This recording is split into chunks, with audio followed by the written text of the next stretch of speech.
Sarap naman. Hagutom. Kain tayo.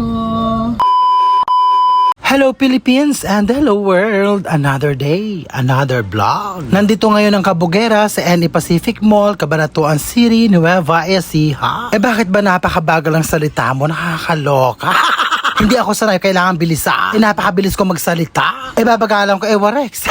I-flex ko lang yung t-shirt na bigay ni Tita Mia. Galing nga ito ng Thailand, o diba napakabongga. Bet na bet ko ang color at saka ang design. So nandito nga pala ako sa NE Pacific Mall para tumingin ng iPad. Titingin ng tablet, gano. Kala ko kasi bumili para kay Rich Rowan at kay Yuan. Para nga may magamit silang dalawa. So heto nga yung mga iPad, nakakalo. Ba't ba ganun ang mga presyo na pagkamahal-mahal, nakakalo. Hindi ko nga alam kung ikakas ko o uutangin ko. Mangungutang ang akla, nakakaloka. Ano idadaan ko sa credit card? Warex! Baka i-cash ko na lang para wala akong iniisip. Sosyal, mapera ang akla, ika-cash. Kapag ito ang nabili ko, mukhang makikipagpalit ang aking anak.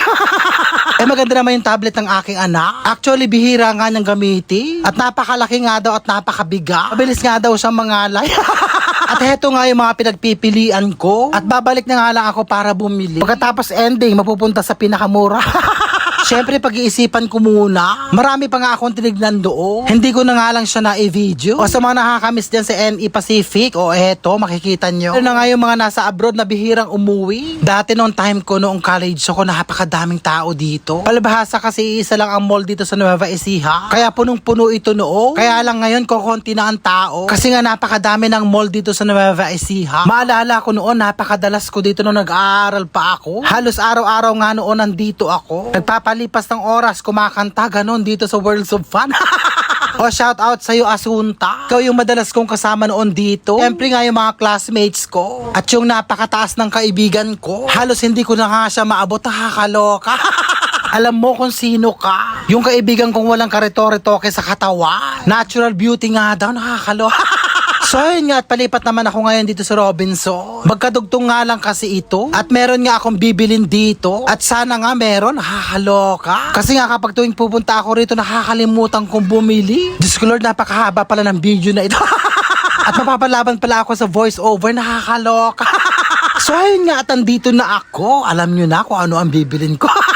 Napakatagal kasi dumating ng mga kaibigan ko nasa abroad. Magsiuwi na kayo, alam nyo na yung mga pasalubong nyo sa akin, nakakaloka. Pagkatapos nga nandito na ako sa palaruan para maglaro. Inaaya ko nga si Maron, ayaw sumama. At pupunta na nga lang daw sa kabila. At heto nga pala yung nilalaro ko dito. At syempre, nanalo ako.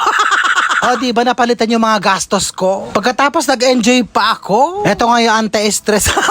Sobra nga ako nag-enjoy kapag naglalaro ako ng ganyan. Ano mong bata? Ano nakakaloka? Siyempre talagang ganun ang buhay. Basta alam mo kung hanggang saan lang. At hindi naman yung sobra. Yung iba kasi sobra na. Pag natalo, halabira pa. Ganun sila. Nakakaloka. Ako kasi may limit. At pampalipas oras nga lang ang ginagawa ko. At saka tuwing linggo lang kapag wala akong pasok. At ayun nga, tapos na nga akong maglaro. At kailangan ko nang umuwi kasi nga nandun na si Maron sa bahay. 2:30 na yata yan. Pagkatapos, nandito ako ngayon sa SNR para bumili nga na makakain namin ni Maron. At nagpapabili nga siya ng pizza. At dito na nga rin ako bibili ng hapunan namin ni Maron. Para nga hindi na ako magluto mamaya. Kesa nga mag-isip pa ako ng uulamin naming dalawa. At tsak naman magugustuhan ni Maron to. Bibili nga ako ng pizza, chicken at saka steak. Okay na yun, o diba may pagkain na kaming dalawa mamaya. At heto nga, at nakabili na ako. At napakadami ko pang gagawin sa bahay. Mamamalansya pa ako ng uniform ng aking anak. At kung ano-ano pa, gano. So heto na nga, at pauwi na ako ng bahay. O diba may vlog na ako. So paano yan, hanggang sa muli. I love you all and I thank you. God bless. Bye.